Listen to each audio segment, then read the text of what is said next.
சூரபத்மனை வென்ற பிறகு தேவர்கள் அனைவரும் மகிழ்ச்சியில் மூழ்கினர். தேவலோகம் முழுவதும் கொண்டாட்டம் நடைபெற்றது.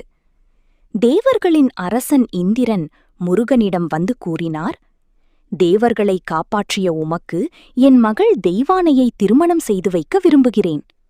தெய்வானை மிகுந்த பக்தியும் அழகும் கொண்ட தேவகுமாரி. திருப்பரங்குன்றத்தில் திருமணம் நடைபெற முடிவு செய்யப்பட்டது. தேவர்கள், முனிவர்கள், கந்தர்வர்கள் அனைவரும் திரண்டனர். தேவலோக இசைகள் ஒலித்தன. மலர்கள் மழையாக பொழிந்தன. முருகன் மயில் வாகனத்தில் வந்தார். தெய்வானை வெள்ளை ஆடையில் தெய்வீக ஒளியுடன் காட்சியளித்தாள். சிவபெருமான் மற்றும் பார்வதி தேவியின் ஆசீர்வாதத்துடன் திருமணம் நடைபெற்றது. இன்று கூட திருப்பரங்குன்றம் முருகன் கோவில் இந்த தெய்வீக திருமணத்திற்காக புகழ்பெற்ற திருத்தலம். பூமியில் குரவர் குலத்தில் ஒரு பெண் குழந்தை பிறந்தாள். அவளுக்கு வள்ளி என்று பெயர் வைத்தனர்.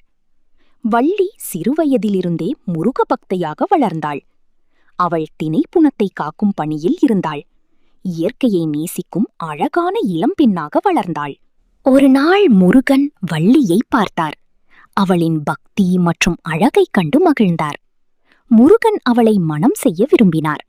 ஆனால் வள்ளி எளிதில் சம்மதிக்கவில்லை. அதனால் முருகன் பல வேடங்களில் வந்தார்.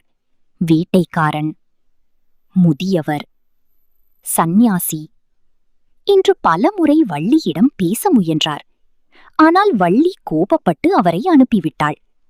முருகன் தனது அண்ணன் விநாயகர் உதவியை கேட்டார். விநாயகர் பெரிய யானை வடிவம் எடுத்தார். திடீரென யானையை பார்த்த வள்ளி பயந்து ஓடினாள். அப்போது அருகிலிருந்த முதியவரான முருகனை கட்டிப்பிடித்து, என்னை காப்பாற்றுங்கள் என்று கூறினாள். முருகன் சிரித்தபடி முருகன் தனது உண்மையான தெய்வீக வடிவத்தை காட்டினார். வள்ளி அதிர்ச்சியுடன் மகிழ்ச்சி அடைந்தாள். பின்னர் குரவர் குல மக்களின் ஆசீர்வாதத்துடன் வள்ளி திருமணம் நடைபெற்றது.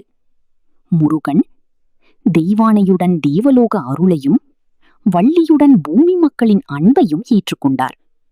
இதனால் முருகன் பக்தர்களுக்கு கருணை தரும் தெய்வம், அன்புக்கும் வீரத்திற்கும் அடையாளமாக விளங்குகிறார். இதுபோன்ற தெய்வீக கதைகளை கேட்க நமது சேனலை ஃபாலோ செய்யவும்.